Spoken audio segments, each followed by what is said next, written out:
Good afternoon, good morning, good evening. It's a little loud here today, so hopefully this goes well. Got some guys doing some operation out here in the backyard of the pool, so I was on the fence whether I do this or not, but it is my commitment to show up and say yes. So hello, greetings, fellow travelers on this light ship, this mothership called Earth. Good morning. Hello, come on in. If you're just getting here, say hello and say where you're from. This is called Ascension Inspiration. Namaste, Yvette. Thank you for your presence always. Always count on you. Can you hear that sound out there? It's obnoxious. It's like they're cutting through cement. There's a leak in our pool in the backyard, and so we've got some work happening. But I've got some nice meditation music, so I'm trying to compensate for that. So let me know if it's too loud. Appreciate the love, but I'm curious, is it loud? Can you hear that? Or is my voice and the music good?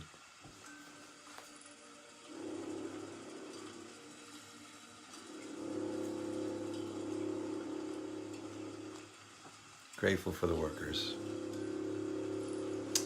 Thank you, babe.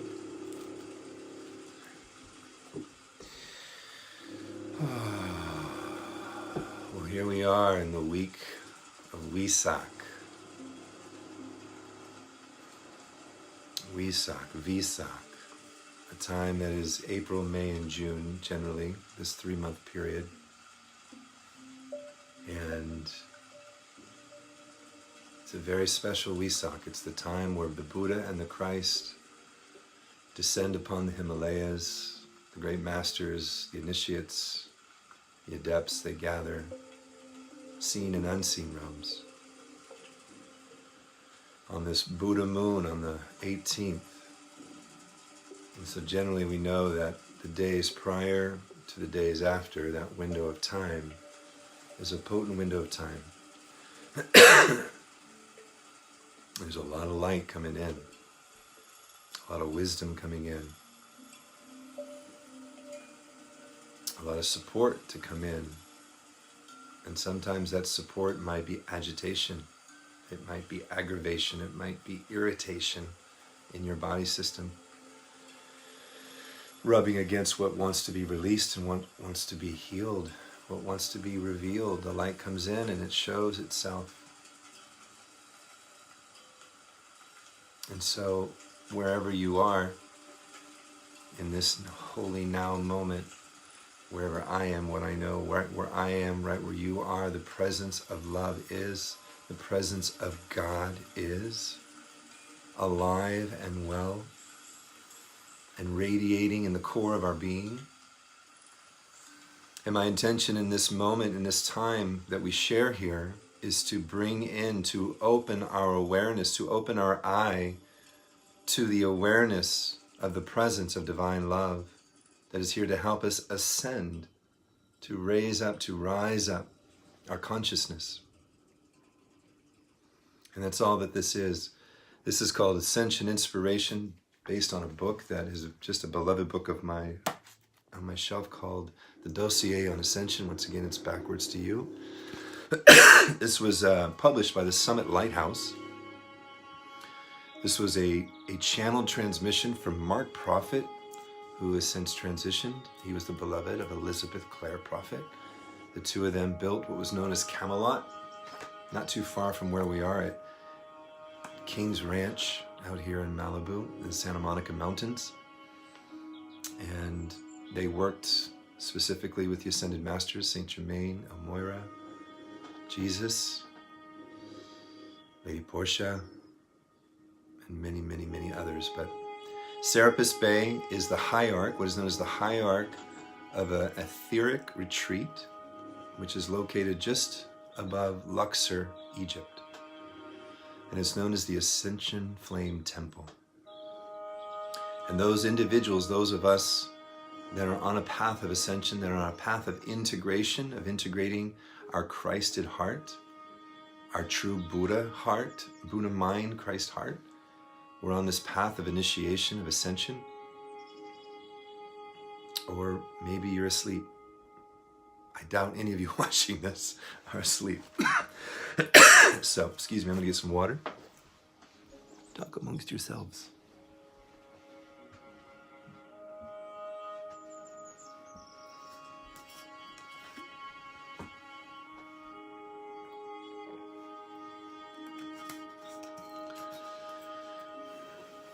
Hello, Christian son. Perfect time to come on in. So once again, here we are in the Wesak. This is, what's the date? It's the 16th of May. And the invitation for us has been to go into what is known as the great, great silence in your soul. You know, in this window of time, you know, you'll have your daily things you need to do, but whenever you can, come to the great, great silence where your soul is communing with the monad, with the Christ and the Buddha, and receive the messages to your heart for your evolution, for your ascension.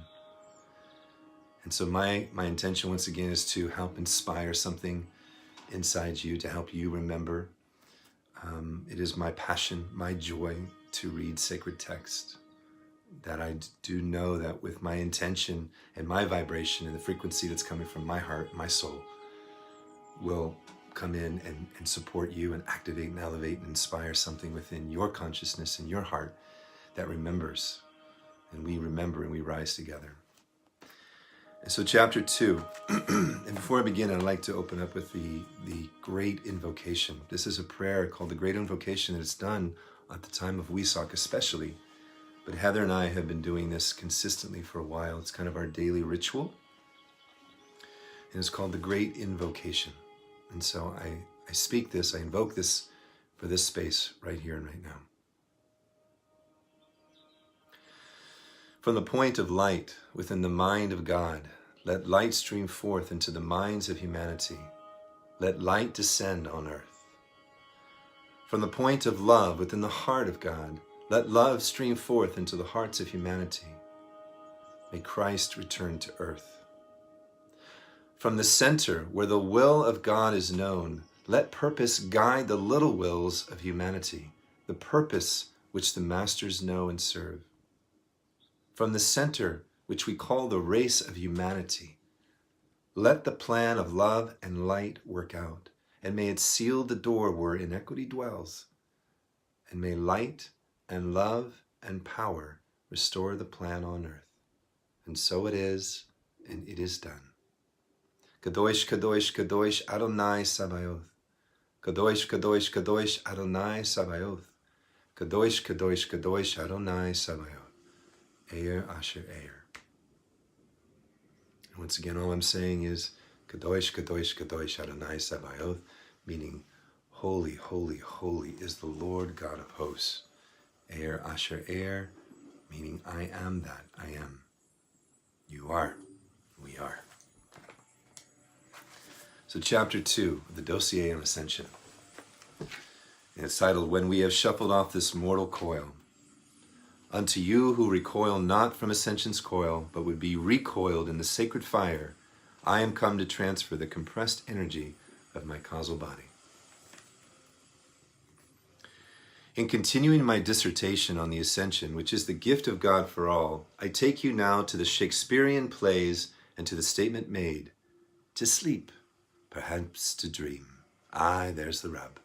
For in that sleep of death, what dreams may come, when we have shuffled off this mortal coil, must give us pause. Seekers for truth and freedom know that the play of the emotions and the fire of the mind are determinant in creating the record referred to in Hamlet as this mortal coil. For around the body and being of man, energy, compressed energy, like a giant spring wrapped, in some cases, unmercifully tight, and in other cases, loosely knit, does exist. This coil governs the amount of time and energy required by each life stream actually to cut himself free from misguided effort. So once again, they're saying that around you right now, there are these coils of energy. And a lot of these coils of energy are our mental and emotional, our belief structures from this lifetime and other lifetimes, from our ancestral beliefs and customs and traditions and perceptions. And so sometimes these coils are tightly wrapped around us. And sometimes they're loosely knit. They're just, you can tell a lot of times how tightly or loosely those coils of energy are by the nature of your breath. Do you breathe deep? Do you have a deep lymphatic, expansive breath, or do you have a shallow chested breath? Are you breathing from the belly? Are you breathing from the chest? Are you breathing from the throat? You know?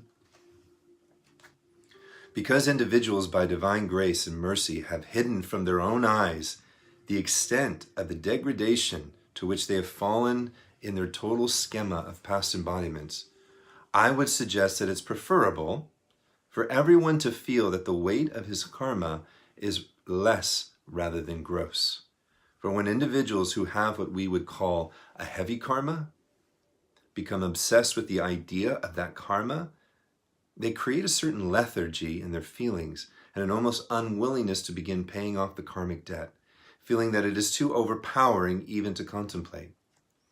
I heard Tony Robbins say something not too long ago, and it's in this light that looking at our karma, Serapis is saying, try not to look at it. Try to make, don't put too much heavy on it, because when we put this heavy karma belief system on ourselves, he's saying that we're prone to be lethargic. We're prone to go, what does it matter? What does it matter if I do the work? It doesn't matter. I've got so much karma. Oh, bother. I'm Eeyore. I've got so much karma. Tony Robbins said, see it for what it is. Not worse than what it is, but see it for what it is. We have karma. We're here. We're here clearing our karma. We have tools and technologies and rituals and ceremony and help to clear our karma, but we do have karma, right? And so try not to think of it as less. Try to think of it as less karma than the heavy.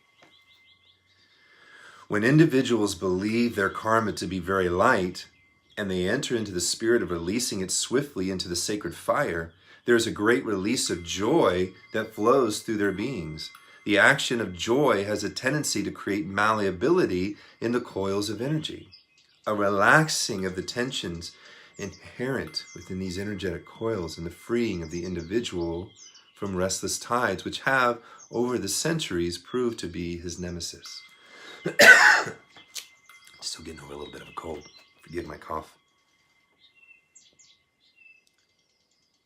In seeking, then, the ascension in the light, the power of love must be recognized as a fervent heat which will cause the elements of mortal creation to melt and the very being of man to meld into a great pool of cosmic light and love.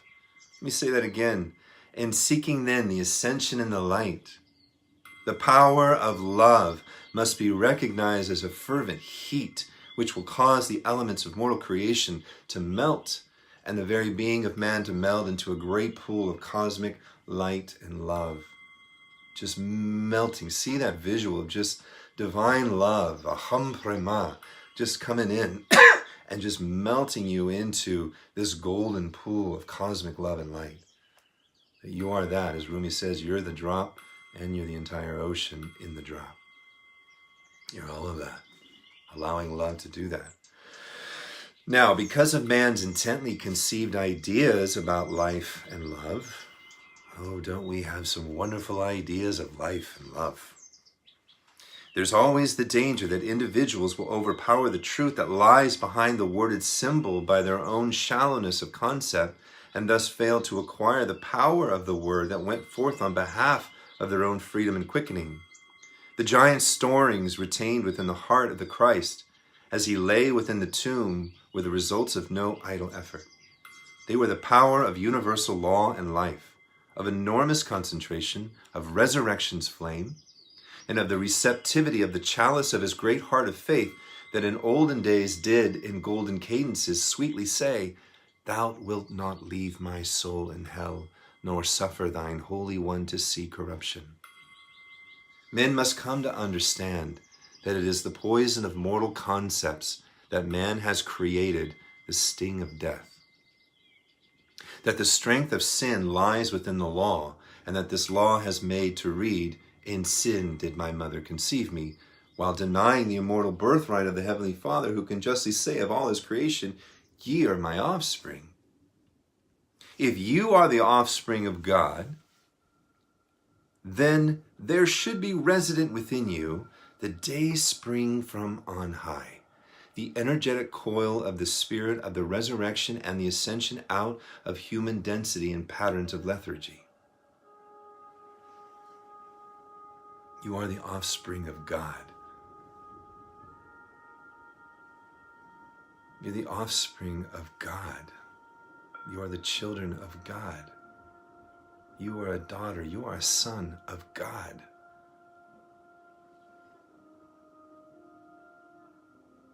You know, I know in my own journey, when I forget that, I find myself clamoring for attention. I found myself clamoring for needing something because I forgot that I am a son of God.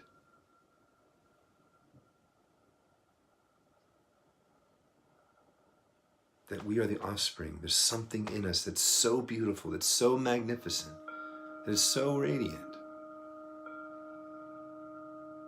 But a lot of times we're wrapped a little too tight. While it is unquestionably true that a plant can split a rock by the power of life within the root of the plant, it of necessity requires greater energy for it to accomplish this feat. If the rock is not in the way, then only the gentle earth needs to be moved. And that's amazing when we watch life, Mother Earth, the intelligent creational force, move through all obstacles and still be resilient to birth through the densest places. But Serapis is saying, wouldn't it be just beautiful to have an ease of soil for that life to grow without obstruction? Without these tightly mortal coils around us?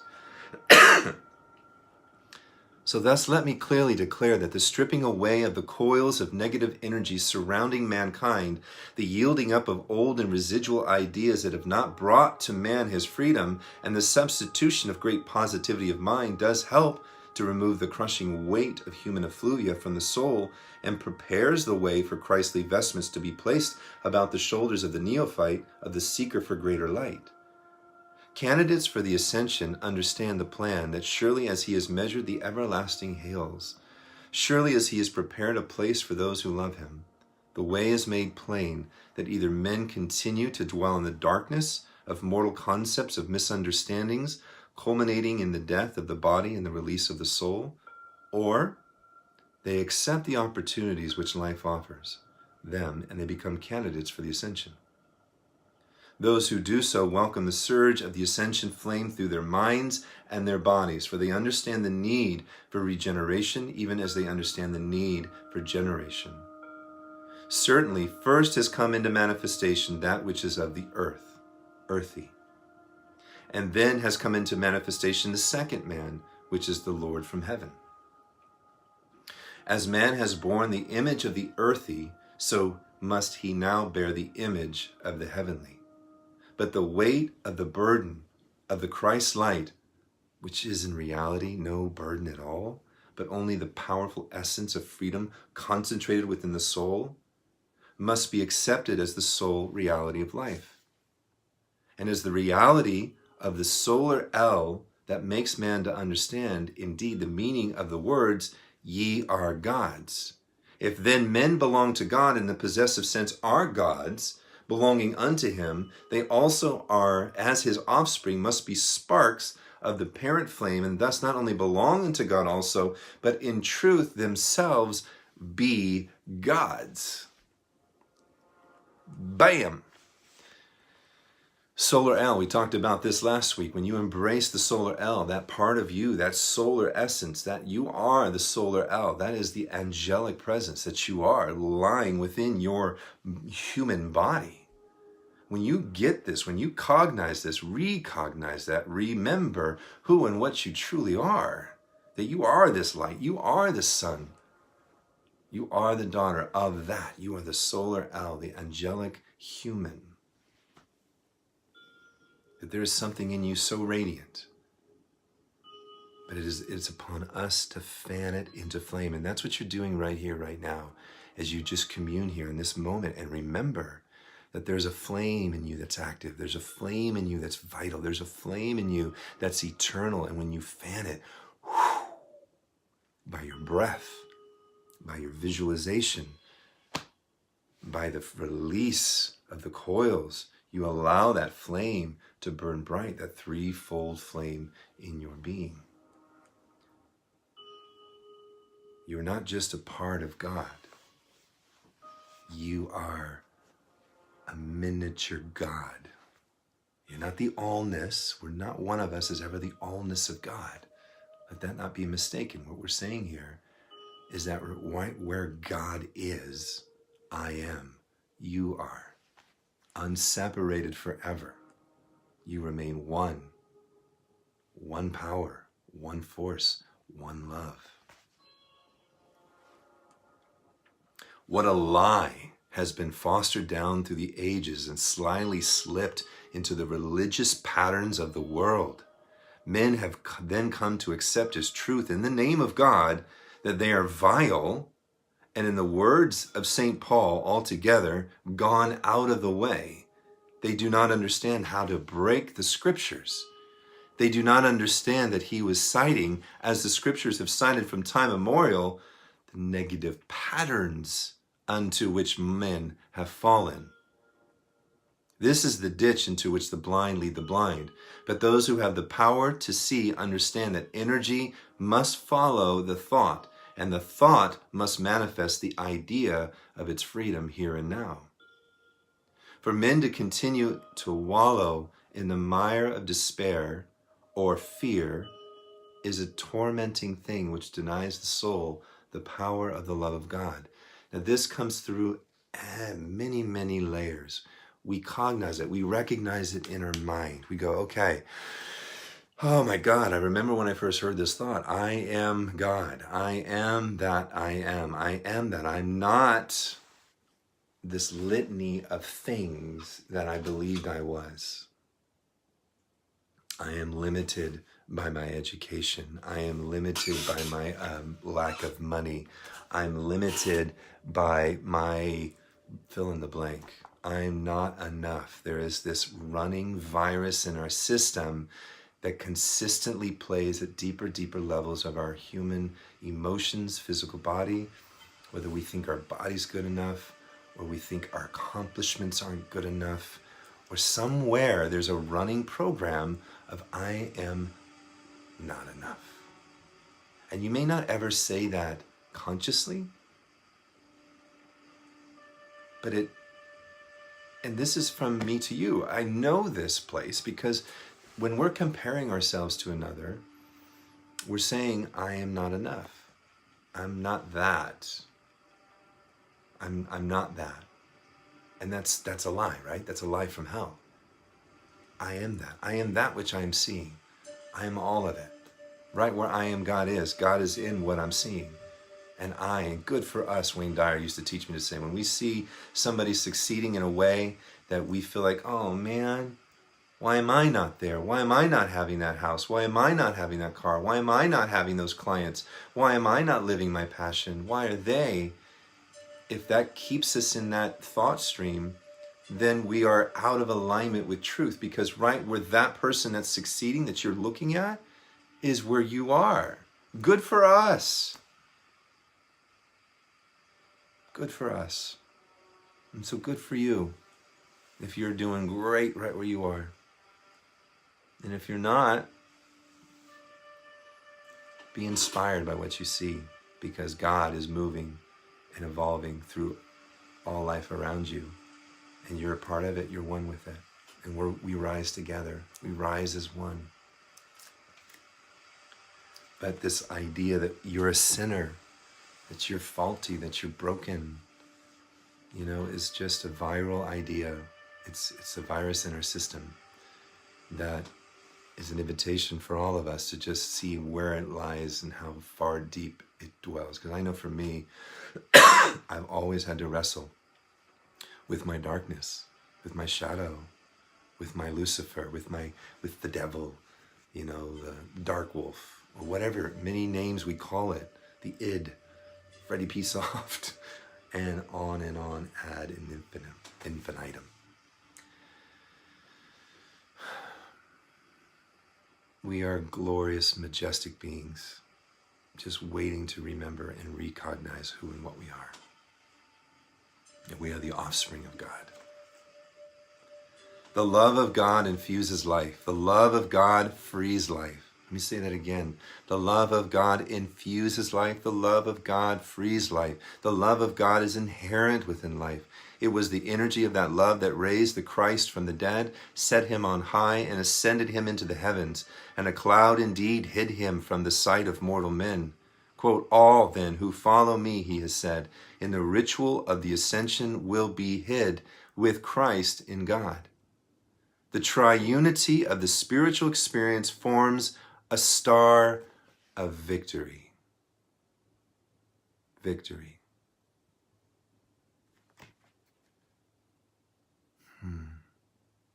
The triunity of the spiritual experience forms a star of victory. There are 3 points in this triunity of the divine, and there are 3 points in the triunity of the divine, of the human. 3 and 3. You're going to see a 6-pointed star in your head now, if you see that. 3 aspects of the Trinity of the divine and 3 aspects of the human. The triunity of human formed a 6-pointed star. That is the star of victory. When all are welded together and the victory of the ascension is won, the star of victory shines in the firmament of that one's being, and he becomes a victorious star in the heavens of God. In their messages of love, the stars in the firmament of God's being are telling all below, peace on earth, goodwill toward men. For unto us a Savior is born, which is Christ is the Lord, which is Christ the Lord. Christ is Christos. He is the light of the world, and in him there is no darkness. All who then dwell in the spirit of the Christ become joint heirs with him of the ritual, the right you all of the ascension. How the brotherhood at Luxor are chanting the anthem of the ascension. Hour after hour, the rolling cadences and the heavenly melodies pour upward as white smoke, signifying a pillar of cloud by day and a pillar of fire by night, telling all the meaning of these words. Where I am, there ye may be also. Lovingly I remain, Serapis.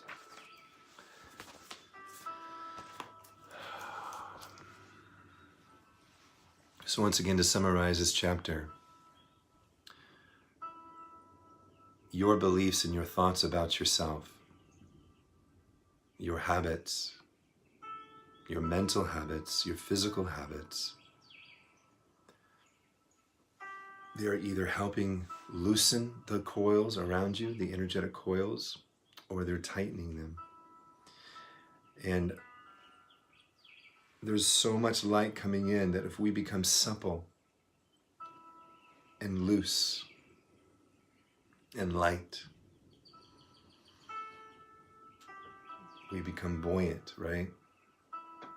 The density of our beliefs and our actions and our thoughts, all these things that swim around us, our emotions, we're still waking up in humanity to understand how important our emotional field is a determinant to our creation in the micro and the macro. You have karma, but don't think of your karma as heavier than what it needs to be. Do the work, live the results. Do the work, live the results. don't do it alone, you know. It breaks my heart to see so many still kind of secluded in their own little places. And there's a community of God. The children of God are waiting to play with you, create with you, sing with you, and be inspired with you by your stories, by your victories, and to be there as a support in your challenges. But let's remember, we are God. We are God's. Let's act like it. Let's look like it. Let's talk like it. And when we forget, let's just say, oops, my bad. Get back up. Do it again. All right. Thank you so much. This is a short one today. It's a short chapter. I bless you right where you are. Truly, thank you for being here. And may you have an incredible Wesak window, a weekend. You know, go into meditation maybe just a little bit more than you have. Maybe extend it just 10 minutes more. Or create that open space. Create your sacred space. This weekend would be the best weekend to come into a holy silence. You know, and stop doing all the mental hula hoops and jumps in your head. Just be and receive. Because the Christ and the Buddha, these beloved beings, and it goes beyond the masculine. This is Mother Mary's right here holding the container. The 13 goddesses are right here. This Wesak, more than any other Wesak in my own intuitive seeing, is a very potent window. And there's an opportunity to rise. There's an opportunity to graduate to that next level, what they call in the esoteric, ring passeth not. But I know we don't get there in the heavy. We get there in the light. We get there in the surrender. We get there in the grace space. And so if you need help lightening up, reach out to both Heather or I and send us a message. All right? And if you found this to be helpful, I invite you to go to thepowersoflove.com, drop down there to the bottom, and just put a love offering saying, thank you, Jason. Thank you for the inspiration. Thank you for the soul food. I feel fed. I feel inspired. And if you didn't agree with anything, that's okay. I'm okay with that. If you have any questions regarding any of this. But look up Serapis Bay. You know, this is a very special being who was with Jesus the Christ, who helped Jesus the Christ do what he did with the Great White Brotherhood in Egypt. All right, I love you. Thank you for being here. Bye-bye.